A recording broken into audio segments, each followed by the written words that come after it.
Hi, Caren. Hi. How are you today? I'm okay. Great. I'm glad you're here. This is our second session. In our last session, we covered many things. We signed forms. We talked about your intake. We talked about the reasons why you're here. We also tried to talk about how can we create this climate of the atmosphere of a safe environment where we're able to have a communication where it's safe for you. And how did that feel for you for us to have discussed that? Well, I assume that means you won't be telling everybody my business. Absolutely. Okay. Then I guess it feels good. Okay. Strictly confidential. Mm-hmm. Okay. And I certainly want to build this relationship between you and I as a safe one, for you to be comfortable with me. And what do you hope to get out of this second session?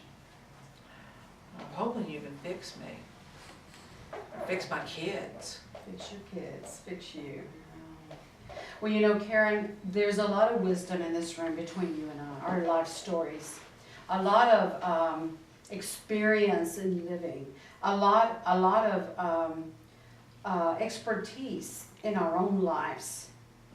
So, I think I hear you say that you want me to fix your problems, but you know what? I can't do that, Caren. I can't do that.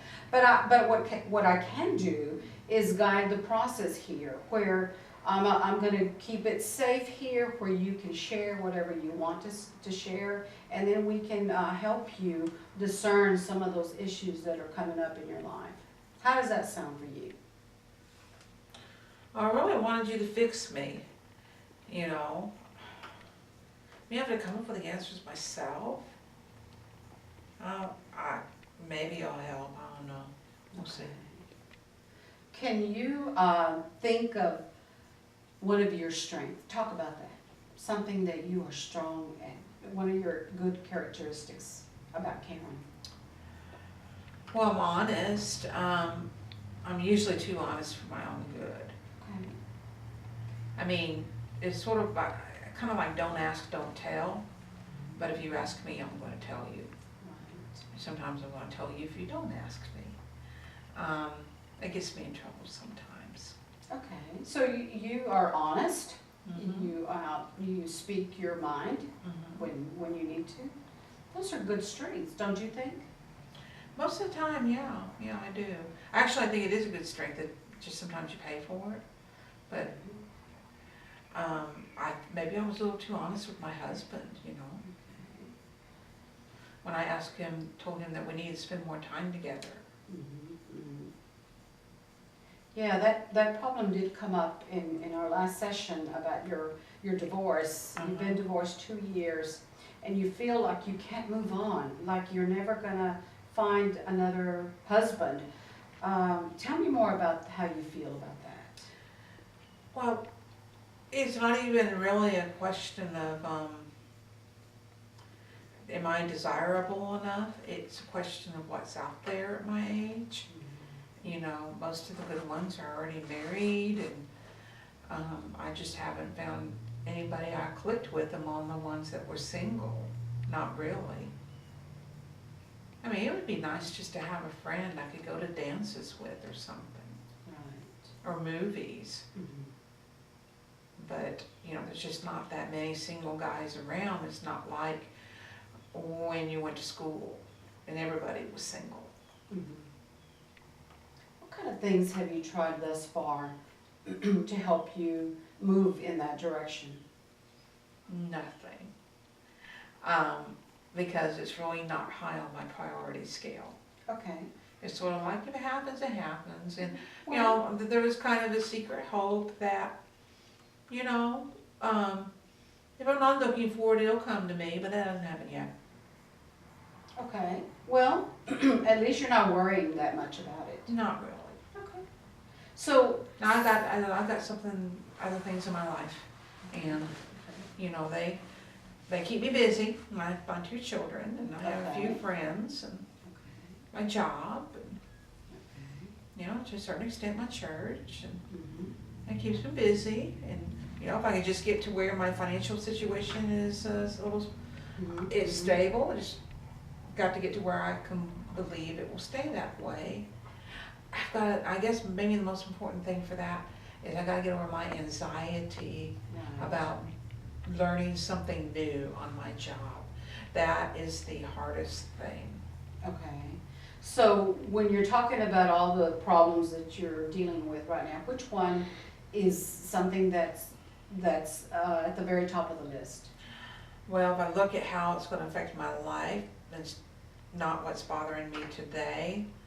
It would, the top of the list would be, I've got to get to where I'm comfortable with my new responsibilities, because they're not things that I was trained for. I'm having to do a lot more winging it. I'm having to do a lot less asking for permission, and maybe down the road, going in and doing something, and maybe down the road asking for forgiveness. But I have to be a self-starter, and, you know, that's not really been how my mode of operation. I've been more, you tell me what to do and I'll do it. Right. Well, I hear you say that you recognize what the problems are.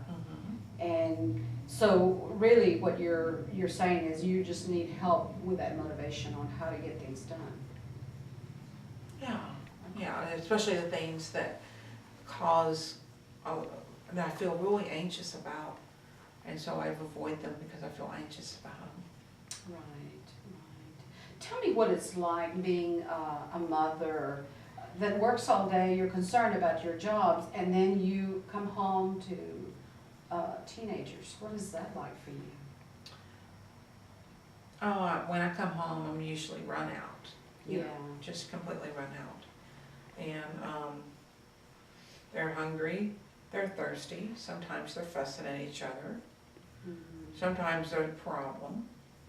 A lot of times they'll tell me, oh, you gotta sign this about 5 minutes before they go to school. Right. You know, and I'm like, you know, how can I possibly, I can't, it's like it's a vicious cycle. I can't get them in line, I can't keep me in line. I can't get them in line if I can't keep me in line, and I can't keep me in line if they don't get in line, you know. It's just something else, you know.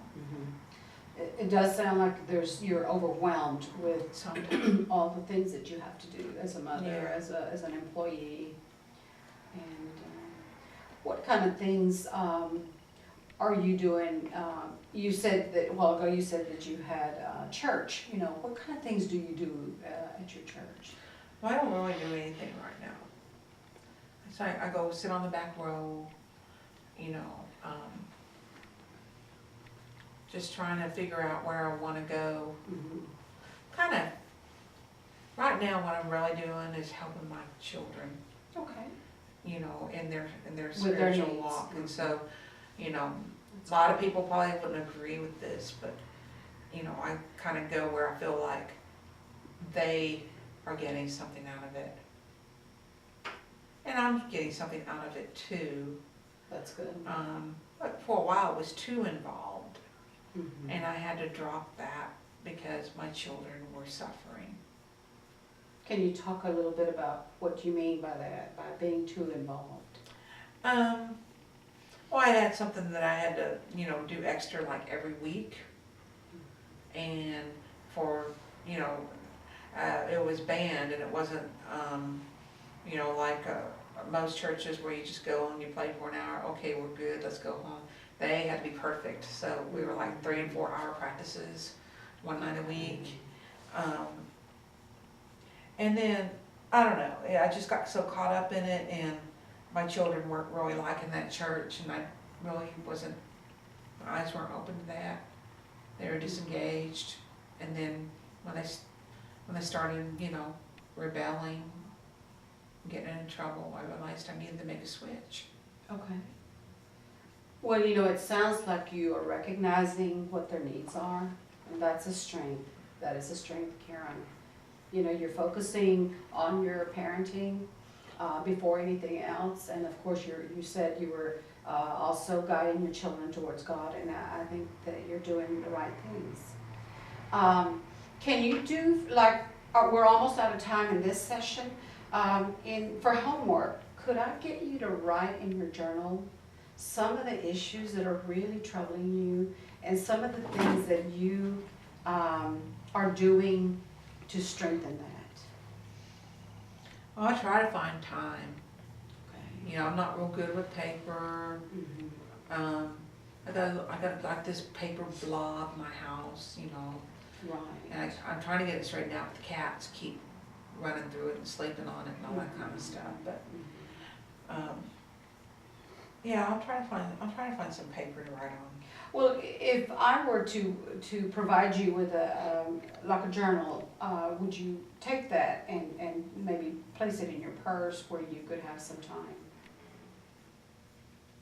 Yeah, I'll take a journal. Okay. How do you think the session went today, Caren? Okay. Okay, you know, I think I know what I need to do.